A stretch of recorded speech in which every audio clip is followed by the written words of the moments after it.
നമ്മളൊരു കുഞ്ഞിനെ പരിചയപ്പെടാം. ജോർദൻ. ഈ ജോർദന്റെ ഒരു പുരാണം എന്ന് വെച്ചാൽ ഇവനാണ് ജോർദന്റെ അച്ഛനാണ്. അനു അദ്ദേഹം ഒരിക്കൽ ബോധം കെട്ട് വീണു. സാധാരണ ബോധം കെട്ട് വീഴാറുണ്ടോ?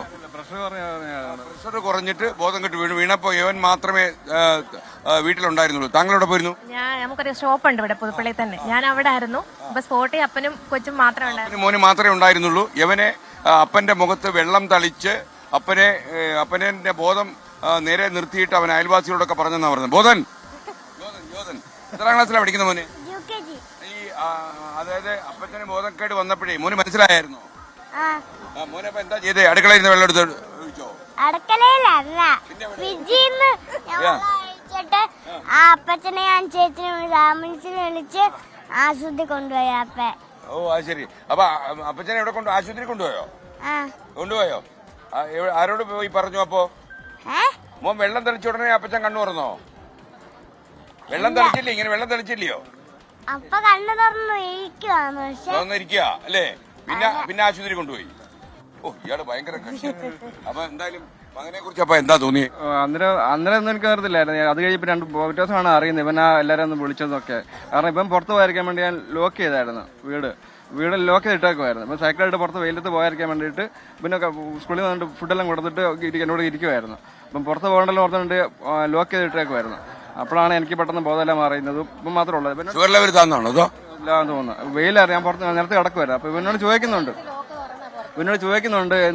എന്ത് പറ്റി, ബോധം എന്നാ പറ്റി എന്നൊക്കെ ചോദിക്കുന്നു. ശരിക്കും ഞാൻ കേൾക്കുന്നു, പക്ഷെ എനിക്ക് പറയാൻ പറ്റുന്നില്ല.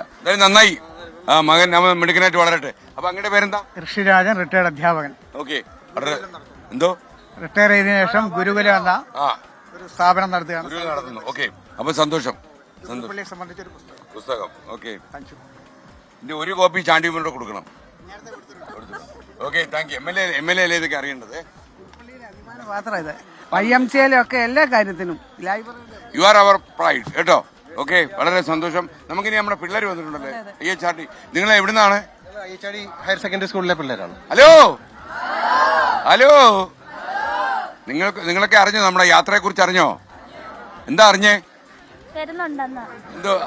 എന്താ കാര്യം അറിഞ്ഞെന്താ? ടീച്ചറെ എന്തൊക്കെയാ അറിഞ്ഞത്? പറയൂ. ലഹരിയല്ല, MDMA പോലുള്ള മാരക രാസലഹരി ഇങ്ങനെ കേരളത്തിൽ പ്രചരിക്കുന്നു. കുട്ടികൾ അതിന് ഇരയാകുന്നു. അപ്പൊ അതിനെതിരായിട്ടുള്ള ഒരു യാത്രയാണ്. കാസർഗോഡ് വരെ പോവും. നിങ്ങൾ കൂടെ ഉണ്ടാവോ? ഇവിടെ MLA-യുടെ നേതൃത്വത്തില് ഇവിടെ കൂട്ടയോട്ടം നടത്തിയായിരുന്നു. ഞങ്ങളെ പഞ്ചായത്ത് പ്രസിഡന്റ് ഒക്കെ പങ്കെടുത്തതാണ് അന്നത്തെ. ആരാടെ കൂട്ടയോട്ടത്തിൽ പങ്കെടുത്തേ? നിങ്ങൾ ഇങ്ങോട്ട് വരാ. ഓക്കെ, ഇങ്ങോട്ട് ഇറങ്ങി വരിക. നിങ്ങളുടെ കാലും കൈ കോച്ചുന്നോ? ഇങ്ങോട്ട്. ഇത് മോശമാണേ, ചെറിയ കുട്ടികളാണ്. എങ്ങനെയുണ്ട്? കൂട്ടയോട്ടം നടത്തിയോ?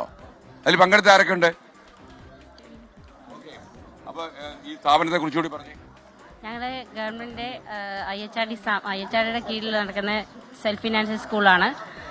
ടെക്നിക്കലായിട്ടുള്ള കുട്ടികളുടെ അവഗാഹം വളർത്തുക എന്നുള്ളതാണ് നമ്മളുടെ സ്കൂളിലൂടെ സാധ്യമാകുന്നത്. പിന്നെ കുട്ടികൾക്ക് ലഹരിയിൽ നിന്ന് മുക്തരാകണമെങ്കിൽ കായിക വിനോദങ്ങളിലും മറ്റുള്ള സർഗശേഷികളിലൊക്കെയാണ് കുട്ടികൾ ശ്രദ്ധ കേന്ദ്രീകരിക്കേണ്ടത്. അങ്ങനെയല്ലേ പ്രിൻസിപ്പല്? എങ്ങനെയാ? ബിജു ഫിലിപ്പ്. അപ്പൊ എന്തായാലും വളരെ സന്തോഷം നിങ്ങളെ കാണാൻ പറ്റിയത്. Thank you. വളരെ നന്ദി അറിയിക്കുന്നു. ഞങ്ങളുടെ പേരിലുള്ള സ്കൂളിന്റെ പേരിലും IHRD-യുടെ പേരിലുള്ള നന്ദി അറിയിക്കുന്നു. IHRD നമ്മുടെ സ്വന്തം സ്ഥാപനമല്ലേ? Thank you.